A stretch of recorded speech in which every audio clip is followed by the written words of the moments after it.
ఇవాళ విజయనగరం జిల్లాలో చంద్రబాబు పర్యటన. దత్తిరాజేరు మండలం దత్తికి వెళ్లనున్న సీఎం. పెన్షన్లు పంపిణీ కార్యక్రమంలో పాల్గొనున్న ముఖ్యమంత్రి. శ్రీకాకుళం జిల్లా అరసవల్లిలో అద్భుతం ఆవిష్కరణ. మూల విరాట్ను తాకిన సూర్యకిరణాలు. అద్భుతాన్ని చూసి పులకించిన భక్తులు.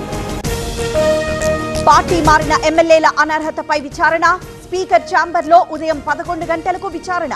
ప్రకాష్ గౌడ్, గూడెం, యాదయ్య అడ్వకేట్ల క్రాస్ ఎగ్జామినేషన్. నేడు బోరబండలో కేటీఆర్ పర్యటన. బాకీ కార్డులు పంపిణీ చేయనున్న బీఆర్ఎస్ వర్కింగ్ ప్రెసిడెంట్. కాంగ్రెస్ హామీలు అమలు చేయడం లేదని ఆరోపణ. ఏపీలో విధులు బహిష్కరించిన పీహెచ్సీ వైద్యులు. పీజీ ఇన్ సర్వీస్ కోటా కొనసాగింపుపై ఆందోళన. ప్రత్యామ్నాయ చర్యలు చేపట్టిన ప్రభుత్వం. ఢిల్లీలో నేడు ఆర్ఎస్ఎస్ శతాబ్ది ఉత్సవాలు. పాల్గొంటున్న ప్రధాని మోదీ. ప్రత్యేక స్టాంప్, నాణెం విడుదల. సికింద్రాబాద్ లాలాపేటలో బతుకమ్మ సంబరం. భక్తి శ్రద్ధలతో గౌరమ్మకు పూజలు. ఆటపాటలతో అలరించిన మహిళలు. ఓఎస్ఎస్ ఫర్టిలిటీతో మీ పేరెంట్హుడ్ ప్రయాణాన్ని ప్రారంభించండి. In the good hands of science. Revanth ను కలిసిన తిలక్ వర్మ. క్రికెటర్ ను సన్మానించిన సీఎం. రేవంత్ కు బ్యాట్ ను బహుకరించిన తిలక్. తిలక్ వర్మ, సిరాజ్ ను సన్మానించనున్న హెచ్సీఏ. 10 లక్షల చొప్పున రివార్డు ప్రకటన. ఆసియా కప్ లో సత్తా చాటిన ప్లేయర్స్.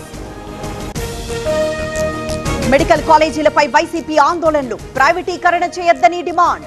బడుగులకి వైద్య విద్య దూరం చేస్తున్నారని ఆరోపణ. చిత్తూరు గ్యాంగ్ రేప్ పై రాజకీయ రచ్చ.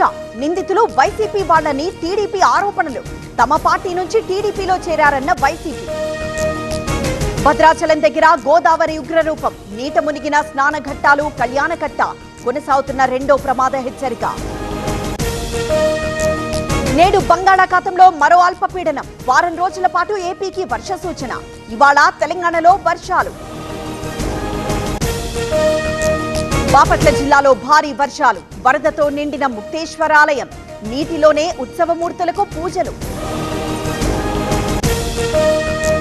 తిరుమలలో 8వ రోజు శ్రీవారి బ్రహ్మోత్సవాలు.